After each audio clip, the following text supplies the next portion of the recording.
এবং কনজাংশন গুলোর মাধ্যমেই তোমার লেখার ফ্লোটা তুমি কন্টিনিউ করতে পারো। তোমার from the very beginning to end of your writing তুমি একটা কম্প্রিহেন্সিভনেস, লেখাটাকে কম্প্রিহেন্সিভ করার জন্য লেখার যে একটা ফ্লো এবং কোনটা আগে থাকবে কোনটা পরে থাকবে কোনটা কিভাবে লিখতে হয় এই জিনিসগুলো সবকিছুর একেবারে প্যারাক হিসাবে কাজ করবে কে? কনজাংশন প্রণাম কে কাজ করবে? কনজাংশন। এবং এই কনজাংশন গুলোর কাজ হচ্ছে শুধুমাত্র not only binding sentence to sentence but also you are to bind those ideas paragraph to paragraph.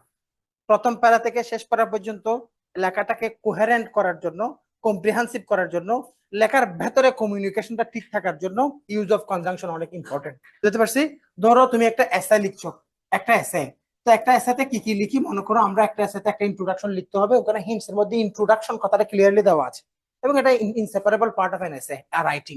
Even তুমি একটা প্যারাগ্রাফ লিখছো, প্যারাগ্রাফের মধ্যে কিন্তু একটা ইন্ট্রোডাক্টরি টোন দিয়ে একটা সেন্টেন্স লিখতে হয় যেটাকে জেনারেল স্টেটমেন্ট বলি আমরা, ঠিক আছে? এরপরে মনে করো তুমি, তোমার এটা হচ্ছে টোটাল টোটাল তোমার বডি অফ দ্য এসে।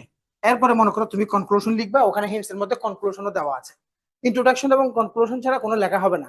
এখন ইন্ট্রোডাকশনে ইন্ট্রোডাক্টরি কোনো শব্দ নাই, ইন্ট্রোডাকশনে ইন্ট্রোডাক্টরি কোনো কানেক্টর নাই, কনক্লুশনে কনক্লুসিভ কোনো স্টেটমেন্ট নাই, তাহলে তুমি কনক্লুশন লিখলে কি হবে? কথা বলছি কিনা?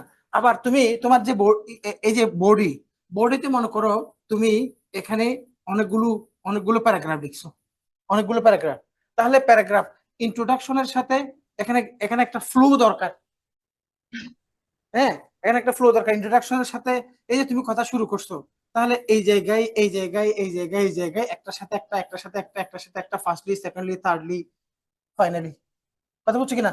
সহজ বোঝার জন্য আমি ফার্স্টলি সেকেন্ডলি দিয়ে উদাহরণ দিলাম। মনে করো ফার্স্ট অফ অল, হ্যাঁ, এগেইন, ইন এডিশন, স্যার এটা তো স্টোরি মোর লেখার ওভার। বডি না? হ্যাঁ, বডি লেখার না, এটা নিয়ে তো ডিটেল ক্লাস আছে।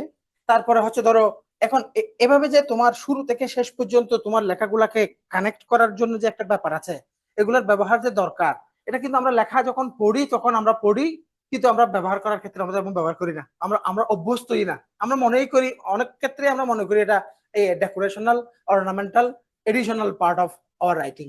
নো, এগুলো হচ্ছে একেবারে কম্পালসরি বিষয়, একটা বিষয়। তাহলে এই যে শুরু থেকে শেষ পর্যন্ত কানেক্টরের ব্যবহার, এগুলো হচ্ছে কনজাংশন।